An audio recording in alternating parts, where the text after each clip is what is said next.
Hey, welcome back to the channel. I'm the Crimson Canadian Actor, and today we're going to be doing a champion spotlight on Rehartna, the priest.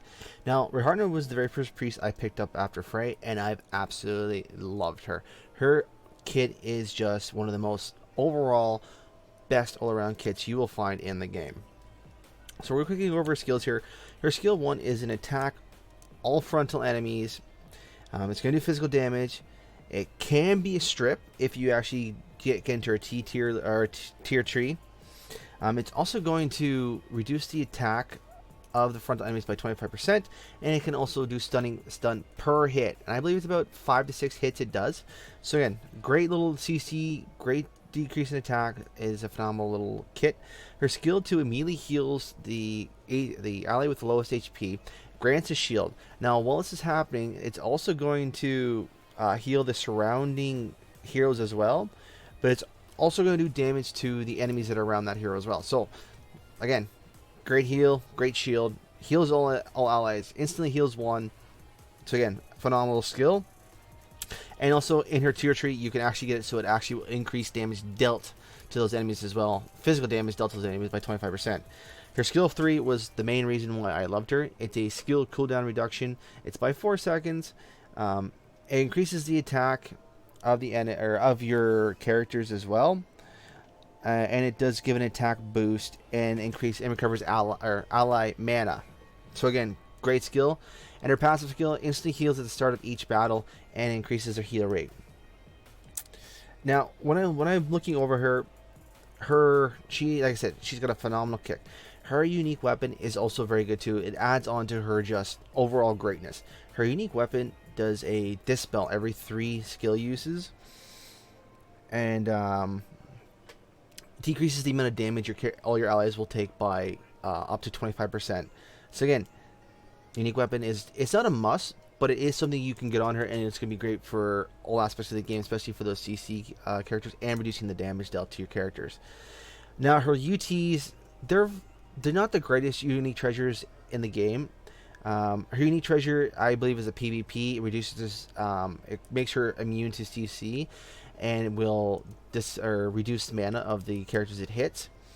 Her UT2, I'm not a big fan of it. UT3 is good for long fights. It grants immunity, but it doesn't dispel. Now I like her UT4. It increases the max number of stacks because her passive only allows you to go to 3, but this allows you to go to 6, and it's also going to increase the damage dealt to the bosses. Now that's going to increase the more that gets leveled up. Her soul weapon. Okay, now her soul weapon is one of the best, I think, in the game. It's an instant heal of all your characters, and then it's going to deal damage to the enemy as well. So you're getting a heal and a damage boost or damage to the enemies, and then as you increase it, it's going to increase attack speed and then increase attack as well for each level it gains. Now, where would I use her? So I would use her basically everywhere. PvE, I think she's probably one of the queens of PvE for priest wise. Especially in multi-battles, she's going to be healing your characters every turn. She's going to be increasing their attack, especially if you get her tier tree. You get her dark skill, her skill 5 dark. Every time she uses a skill, it's going to increase her attack and defense by 3%, and it stacks up to 10%, I believe. So you're getting a 3% increase in attack and defense. So a phenomenal skill to have, especially in those long dragon runs, especially in those long raids. She's just going to be continually boosting your characters. Now, the only issues with that is it's only 4 random characters. So this is where I'm going to be saying, when you're going to create her, you're going to want to have 3 tier trees for her. One for PvP, one for PvE with a base for 4 heroes, and one for PvE where it's based on like 6 heroes and more. So like dragons and raids and such, because with one of her skills you can increase the amount of heroes that it affects to 6. So again, I would use her basically everywhere, and again, her tier trees are just going to have to basically be tiered towards each one. So yeah, for her PvE, Tower of Challenge, Tower of Ordeals, chapter battles, dragon battles, everywhere, I think honestly, in my personal opinion, she is the queen of PvE. PvP is a different story. I don't think she shines just as much in PvP, but she can have some neat little tricks here. Now, I got this while looking through her tier chart. See that this one here, Battle March Light, at the beginning of the battle recovers all mana by 1,000. Okay? Now, up at the top at her tier 1, it can actually be a strip as well. So, one little neat trick I started doing was I would get the 1,000 mana, I would put the strip on her. At the start of battle, when they tried to buff their characters, I would instantly strip them and allow my damage dealers in my CC, because I match her with Sonya a lot, to do their damage. Now this is the Crystal Clear, her second skill. This is going to increase physical damage dealt to the enemies while that shield up is up as well. So again, like I said, she's got so much going on for her. Her kit is just phenomenal. But the thing is, she needs to be heavily invested into. She needs to be that tier 5-star character with all her skills added on. Now in this tier, I'm going for attack, I'm going for defense, crit. This is my PvE one, because I actually reduced her ultimate. I think it was by 7 seconds.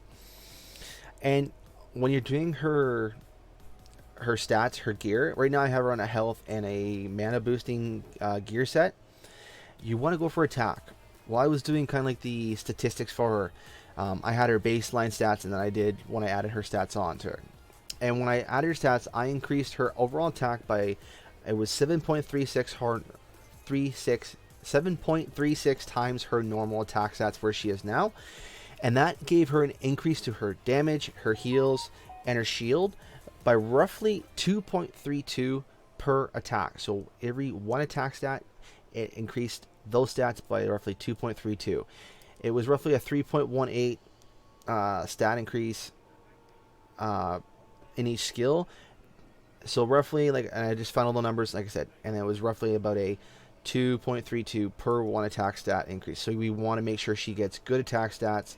She's got good CC risk. You want to make sure she is survivable, because she is like your warriors. She's not in the back line. She is in mid-tier line, so she is in firing range of most other characters like Theo and Cecilia.